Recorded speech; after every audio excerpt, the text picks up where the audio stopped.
महान व्यक्ति जन्म से महान नहीं होता। वो अपनी जिंदगी में कठिन परिश्रम, श्रद्धा और बड़े सपनों की वजह से आगे बढ़ता है। इन सभी व्यक्तियों में विश्वेश्वरैया, गांधी जी, सीवी रमन और एपीजे अब्दुल कलाम आते हैं, जिन्होंने अपने देश को अकल्पनीय ऊंचाई पर पहुंचाया।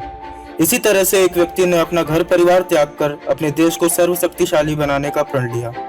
इस फिल्म में उसी व्यक्ति के बचपन के सपनों को संक्षिप्त रूप में दर्शाया गया है।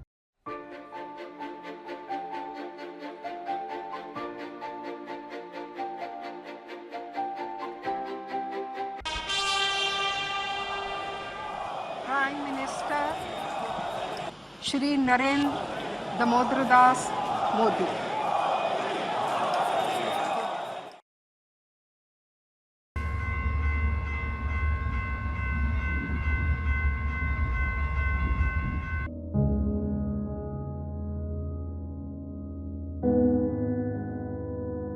चाय चाय चाय चाय। ए चाय वाला,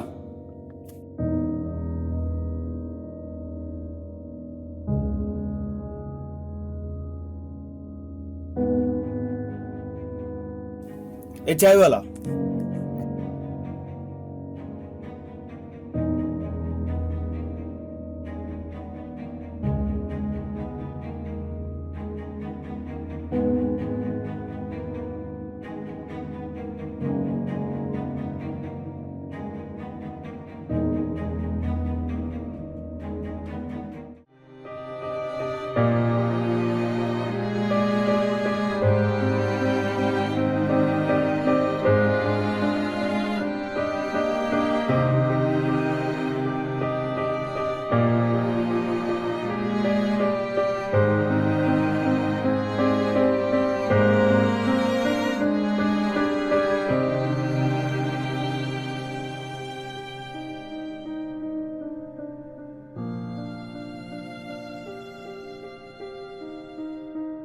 ओए,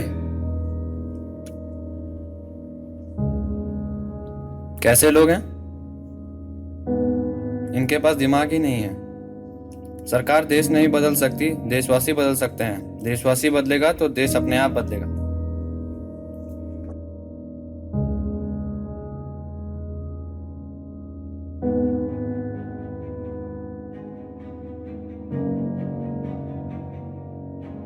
मेरे देश को स्वतंत्रता मिले 20 साल हो चुके हैं, अभी भी परिवर्तन नहीं हुआ। मैं जननायक बन के देश के लिए कुछ करना चाहता हूँ।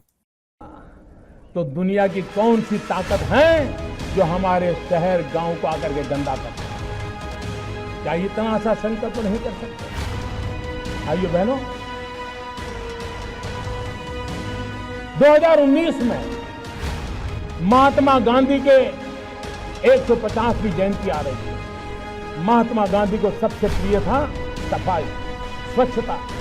क्या हम तय करें कि 2019 जब महात्मा गांधी की 150वीं जयंती बनाएंगे, हमारा गांव, हमारा शहर, हमारा गली, हमारा मोहल्ला, हमारी स्कूल, हमारे मंदिर, हमारे अस्पताल, सभी क्षेत्र गंदगी का नामो निशान नहीं रहने देंगे। ये सरकार से होता नहीं है, जन भागीदारी से होता है, और ये काम हम सबको मिलकर के करना है।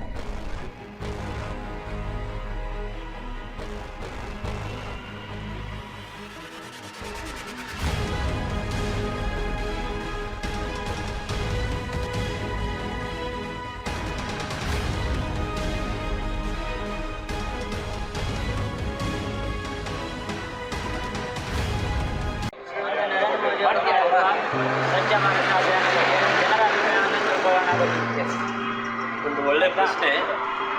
ನಮ್ಮ ಒಂದು ರಾಜಸ್ಥಾನದಲ್ಲಿ ಒಂದು ಮಹಿಳೆ ತನ್ನ ತಾಳಿಯನ್ನೇ ಮಾರಿ ಒಂದು ಶೌಚಾಲಯ ಕಟ್ಟಿಸಿದ ಮಟ್ಟಿಗೆ ಇದೊಂದು ಪರಿಣಾಮ ಬೀರಿದೆ ಈ ಯೋಜನೆ. ಇದರಿಂದ ಈ ದೇಶದಲ್ಲಿ ಪ್ರತಿಯೊಂದು ಹೆಣ್ಣು ಮಕ್ಕಳು ಎಲ್ಲ ಜನಗಳಿಗೆ ಒಂದು ಮಾದರಿಯ ಯೋಜನೆ ಆಗಿದೆ ಅಂತ ನನ್ನ ಅಭಿಪ್ರಾಯ.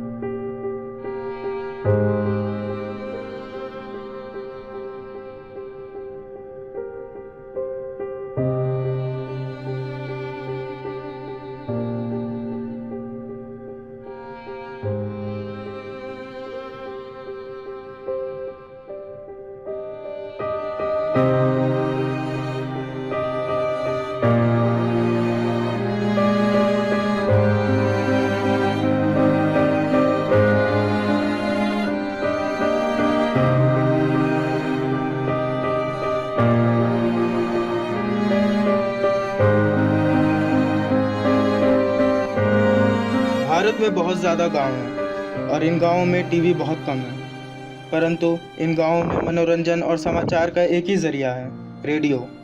मोदी जी भी अपने बचपन में रेडियो के ज़रिए ही देश दुनिया से जुड़े हुए थे। मोदी जी ने इसी बात को ध्यान में रखते हुए अपने प्रोग्राम मन की बात को रेडियो पर शुरू किया, जिसके कारणवश वो ज़्यादा से ज़्यादा विद्यार्थियों, फौजियों, किसानों और आम आदमियों से अपनी बातों को पहुंचाने में सफल हुए। अपने इन्हीं भाषणों में मोदी जी अपने देशवासियों को अच्छा संदेश देने में और उनको प्रोत्साहित करने में सक्षम हुए।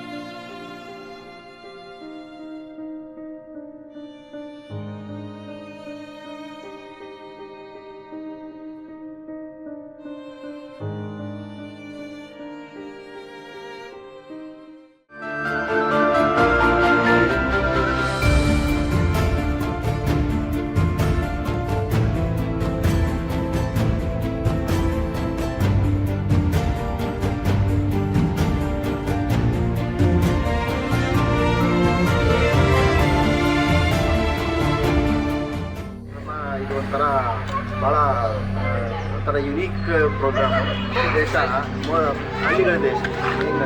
ಓಕೆ, 65,000 ಹಳ್ಳಿಗಳಿಗಿಂತನೂ ಜಾಸ್ತಿ ಹಳ್ಳಿಗಳ ದೇಶ.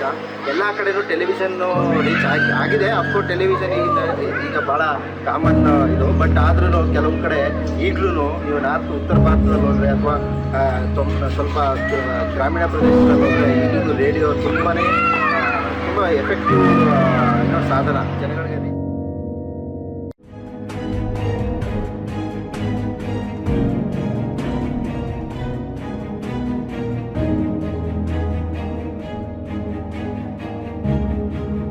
दोस्तों, भारत को रोशन करने के सपने की शुरुआत अंधेरे में हुई। कुछ बच्चों को अंधेरे में पढ़ने में परेशानी होती है, परंतु इस चिरंजीवी बच्चे ने बचपन में ही एक जाति निरपेक्ष भारत की कल्पना कर ली थी। उन्होंने बचपन में ही पीलो फूल नामक नाटक की रचना की। नरेंद्र ने अपने सपनों के सामने किसी भी कठिनाइयों को टिकने नहीं दिया। उनके सपनों के बीच की सबसे बड़ी कठिनाई बिजली का ना होना थी। इन्हीं बातों को ध्यान में रखते हुए उन्होंने डिजिटल इंडिया योजना की शुरुआत की।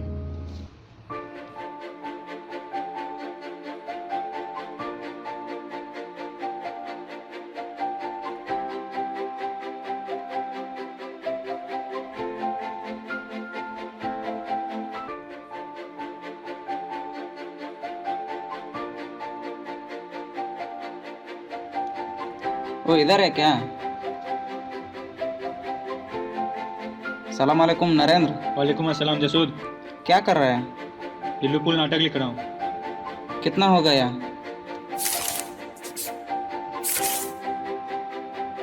अभी लिख रहा हूँ।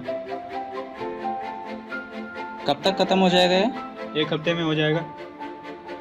अच्छा, खाना खाया क्या? नहीं, तेरा? करना है। अच्छा, मैं जाता हूँ। नमाज को जा रहा है क्या? हाँ, नमाज को। अच्छा, जा। हाँ।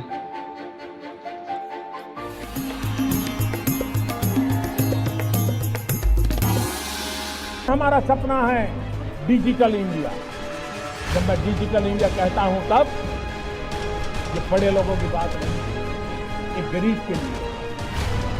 अगर ब्रॉडबैंड कनेक्टिविटी से हिंदुस्तान के गांव जुड़ते हैं और गांव के आखिरी छोर की स्कूल में अगर हम लॉन्ग डिस्टेंस एजुकेशन दे सकते हैं, आप कल्पना कर सकते हैं कि हमारे उन गांव के बच्चों को कितनी अच्छी शिक्षा मिलेगी।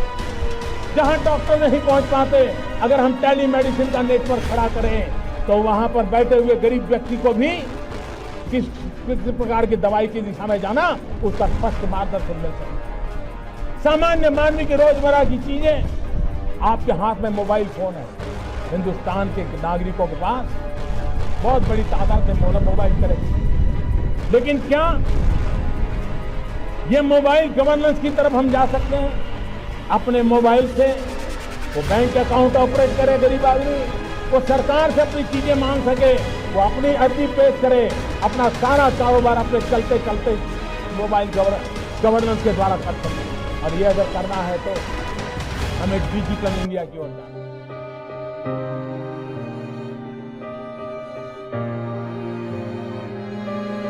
चाय देना। ये लड़के चाय दे।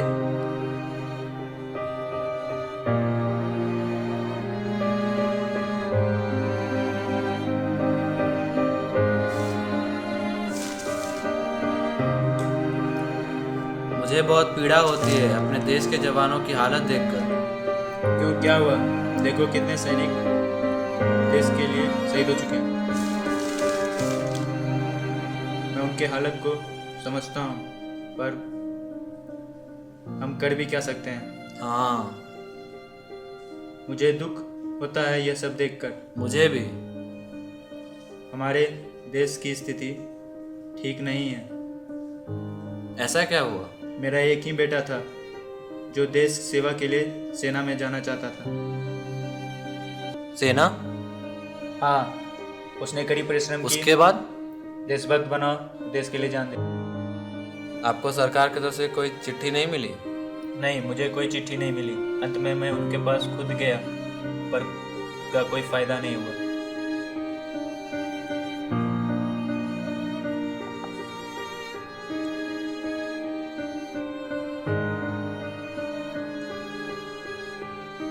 हमारे देश में सैनिकों की कोई अहमियत ही नहीं है, वो जान दिए जा रहे हैं।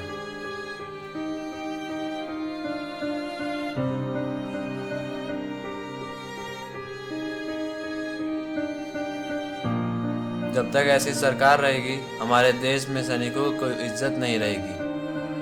मेरे जैसे कई अभागे लोग हैं जिन्होंने अपने बेटे को गंवाया है, पर उनको सरकार की तरफ से कोई मदद नहीं मिली। मैं आपकी पीड़ा समझ रहा हूँ। अब क्या? देश की प्रगति होना हो तो जवान और किसान की प्रगति होना ज़रूरी है। मेरे देश के जवान के साथ ऐसा हुआ तो मेरे देश का अब क्या हो? सबक सिखाने का प्लान भी साथ साथ काम कर रहा था। एक तरफ सेना हरकत में आ गई थी, वहीं मोदी पूरे दिन अपने प्रशासनिक काम में लगे रहे। यही वजह कि 28 सितंबर को साउथ ब्लॉक में सुबह कैबिनेट की बैठक में शामिल मोदी एलओसी पर सर्जिकल स्ट्राइक करने पर मुहर लगा चुके थे। मंगलवार को सेना ने रक्षा मंत्रालय को बताया कि उन्हें एलओसी के करीब मौजूद आतंकवादियों के लॉन्चिंग पैड्स की पूरी जानकारी मिल गई है। वो आतंकवादियों के इन ठिकानों पर सर्जिकल स्ट्राइक के लिए पूरी तरह तैयार है। मंगलवार शाम को ही खुद प्रधानमंत्री नरेंद्र मोदी सेना मुख्यालय के वॉर रूम में आए। प्रधानमंत्री को सेना की ओर से पूरी ब्रीफिंग दी गई। उन्हें सर्जिकल स्ट्राइक की पूरी कहानी बताई गई कि कब और कैसे इन हमलों को अंजाम दिया जाएगा। प्लान देखने के बाद प्रधानमंत्री मोदी ने सेना को सर्जिकल स्ट्राइक की मंजूरी दे दी।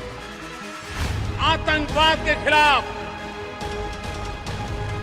दो टूक शब्दों में बिना लाग लपेट और किसी की परवाह किए बिना साफ साफ शब्दों में संकेत दे दिए गए। ನಮ್ಮ ಶ್ರೀಯುತ ನರೇಂದ್ರ ಮೋದಿ ಅವರು ಮಾಡಿರ್ತಕ್ಕಂಥ ಸರ್ಜಿಕಲ್ ಸ್ಟ್ರೈಕ್ ಬಗ್ಗೆ ನಮ್ಮ ಜನರ ಅಭಿಪ್ರಾಯವನ್ನು ತಿಳ್ಕೊಳ್ಳೋಣ. ಅದ್ಭುತವಾದ ಕೆಲಸ. ಯಾಕಂದರೆ ನಮ್ಮ ಯೋಧರು 24 ಗಂಟೆ ತಮ್ಮ ಕೆಲಸ ಮಾಡ್ತಾ ಇರ್ತಾರೆ ಅಲ್ಲಿ ಗಡಿಯಲ್ಲಿ. ಹೀಗಾಗಿ ಅವರ ಒಂದು ಜೀವನವನ್ನು ರಕ್ಷಣೆ ಸಲುವಾಗಿ ನಮ್ಮ ಪ್ರಧಾನಮಂತ್ರಿಯವರು ಸರ್ಜಿಕಲ್ ಸ್ಟ್ರೈಕ್ ಮಾಡೋದು ಇದು ಒಂದು ಒಳ್ಳೆಯ ಕೆಲಸನೇ. ಯಾಕಂದರೆ ಈಗ ಪಾಕಿಸ್ತಾನ ಮತ್ತು ಚೈನಾ ಇನ್ನೂ ಅದರ ದೇಶಗಳು ನಮ್ಮ ದೇಶದಲ್ಲಿ ಬಂದು ಒಳಗೆ ತೂರಿ ನಮಗೆ ಗೊತ್ತಿಲ್ಲದ ಹಾಗೆ ಈ ಟೆರರಿಸ್ಟ್ ಬಂದು ನಮ್ಮ ಸೈನಿಕರನ್ನು ನಾಶ ಮಾಡೋದಲ್ಲದೆ ನಮ್ಮ ದೇಶದ ಒಂದು ಹಿತಾಸಕ್ತಿಯನ್ನು ಕೂಡ ಅವರು ತೊಂದರೆ ಮಾಡ್ತಾ ಇದ್ದಾರೆ, ಹಿತಾಸಕ್ತಿಗೆ. ಅದಕ್ಕೋಸ್ಕರವಾಗಿ ಸರ್ಜಿಕಲ್ ಸ್ಟ್ರೈಕ್ ಇದೆ. Very good attempt by the our prime minister.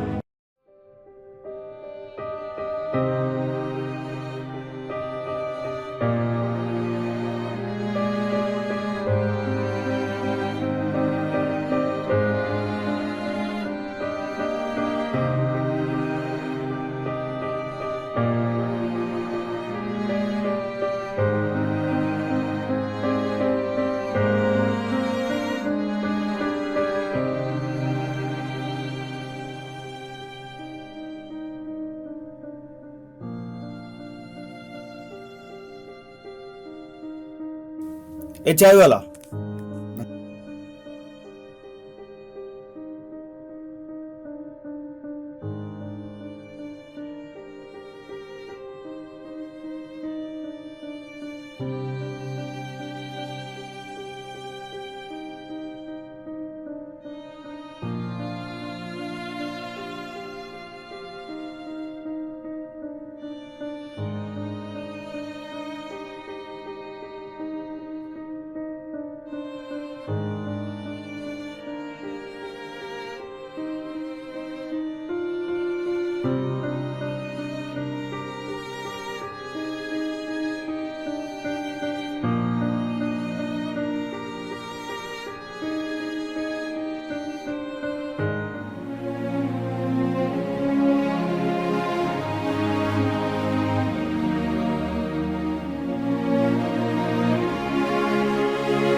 में पैसे की कोई कमी नहीं है, पर वह जिस जगह होनी चाहिए वहाँ नहीं है। अमीरों को पैसों का घमंड है, पर गरीबी को मेहनत करने से 2 वक्त की रोटी मिलती है। एक ना एक दिन इन लोगों को पैसों का मोल दिखा दूंगा।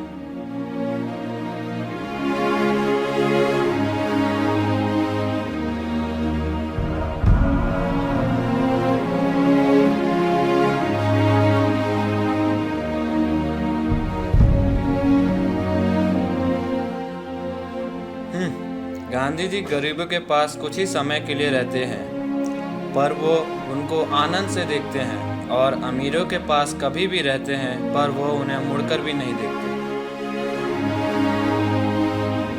भाइयों बहनों, मैं जानता हूं मैंने कैसे कैसी ताकतों से लड़ाई मोल ली है। मैं जानता हूं कैसे कैसे लोग मेरे खिलाफ हो जाएंगे। मैं जानता हूं 70 साल का उनका मैं लूट रहा हूं। मुझे जिंदा नहीं छोड़ेंगे, मुझे बर्बाद करके रहेंगे। उनको जो करना है करे। 50 साल भाइयों बहनों, 50 दिन मेरी मदद करें। देश 50 दिन मेरी मदद करे। जोर से तालियों के साथ मेरी इस बात को स्वीकार कीजिए आप। ಕಾರ್ಯ ಮತ್ತೆ ಅದನ್ನೆಲ್ಲ ಅಭಿನಂದನೆ ಮಾಡಬೇಕು. ಶಿಕ್ಷಣ ಬಹಳಷ್ಟು ಜನಕ್ಕೆ ಇದೇ ಆಗಿದೆ ಅಂತ ಅನೇಕ ರಾಜಕೀಯ ಪಕ್ಷಗಳು ರಾಜಕೀಯ ಧುರೀಣರು ಹೇಳ್ತಾ ಇದ್ದಾರೆ. ಅದನ್ನು ಹೊರಹೊತ್ತು ನೋಡಿದಾಗ ಆ ಥರದ ಯಾವುದೇ ತೊಂದರೆ ಸಾಮಾನ್ಯ ಮನುಷ್ಯರಿಗೆ ಆಗಿದೆ. ಯಾರು ಹಣವನ್ನು ಇಟ್ಕೊಂಡಿದ್ರು, ಯಾರು ಹಣವನ್ನು ಖರ್ಚು ಮಾಡದೆ ಬೇರೆಯವರ ಹಣವನ್ನು ಲಪಟಾಯಿಸಿ ತಮ್ಮಗಳಲ್ಲಿ ಕ್ರೋಢೀಕರಿಸಿಕೊಂಡಿದ್ರು, ಅವರುಗಳಿಗೆ ಇದರಿಂದ ತೊಂದರೆ ಆಗಿದೆಯೇ ಹೊರತು ಸಾಮಾನ್ಯ ಜನರಿಗೆ, ಸಾಮಾನ್ಯವಾಗಿ ದುಡಿತಕ್ಕಂಥವ್ರಿಗೆ, ನ್ಯಾಯ ರೀತಿಯಲ್ಲಿ ದುಡಿದಂಥವ್ರಿಗೆ ಈ ಅಮಾನ್ಯೀಕರಣ ಯಾವುದೇ ವಿಧವಾದಂಥ ತೊಂದರೆಯನ್ನಾಗಲಿ ವಿವಾದಾಸ್ಪದವನ್ನಾಗಲಿ ಉಂಟು ಮಾಡಿಲ್ಲ. ಮೋದಿಯವರು ಮಾಡಿರುವಂತಹ ನೋಟು ನಿಷೇಧದ ಬಗ್ಗೆ ನಮ್ಮ ಜನರಲ್ಲಿರುವ ಅಭಿಪ್ರಾಯವನ್ನು ತಿಳಿದುಕೊಳ್ಳೋಣ. ನರೇಂದ್ರ ಮೋದಿ ಅವರು ಮಾಡಿರೋದು ತುಂಬ ಒಳ್ಳೆ ಕೆಲಸ, ತುಂಬ ಅಂದರೆ ತುಂಬಾ ಒಳ್ಳೆ ಕೆಲಸ. ಇಷ್ಟೊಳಗಡೆ ಆಗಬೇಕಾಗಿತ್ತು, ಇಷ್ಟು ಒಳಗಡೆ ಅಂದರೆ ಮುಂಚಿತವಾಗಿ ಆಗ್ಬಿಟ್ಟಿದ್ರೆ ಇಷ್ಟೊತ್ತಿಗೆ ಯಾವುದೋ ಒಂದು ಒಳ್ಳೆ ಇದಾಗ್ತಿತ್ತು, ನಮ್ಮ ದೇಶದಲ್ಲಿ ಒಳ್ಳೆ ಒಂದು ಛಾಪು ಮೂಡ್ತಿತ್ತು. ಹಾಗಾಗಿ ನಿಜವಾಗ್ಲೂ ಒಳ್ಳೆ ಕೆಲಸ ಮಾಡಿದ್ದಾರೆ. ಆಮೇಲೆ ನಮಗೂ ಆ ಮೂಮೆಂಟಲ್ಲಿ ತೊಂದರೆ ಆಯಿತು, ಜನಗಳಿಗೆ ಟಿಕೆಟ್ಗಳಿಗೆ ಅದಕ್ಕೆ ಆಗ ತೊಂದರೆ ಆಯಿತು ಅಂತೇಳಿ ಬಿಟ್ಟರೆ ಆಗಲ್ಲ.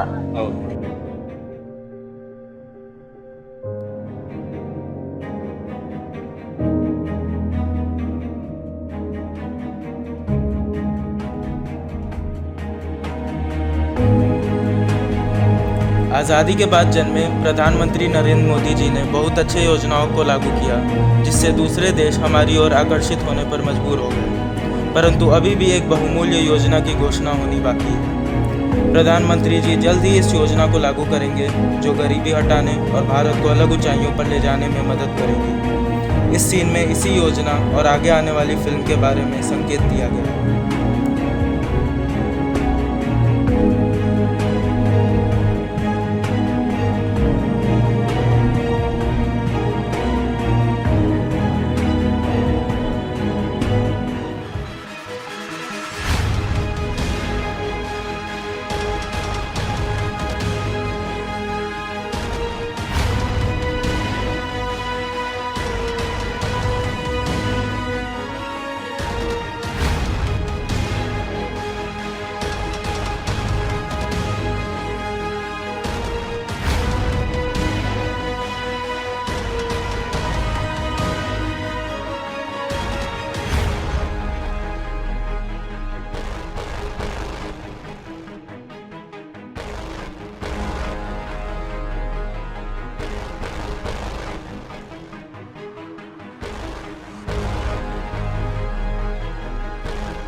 है।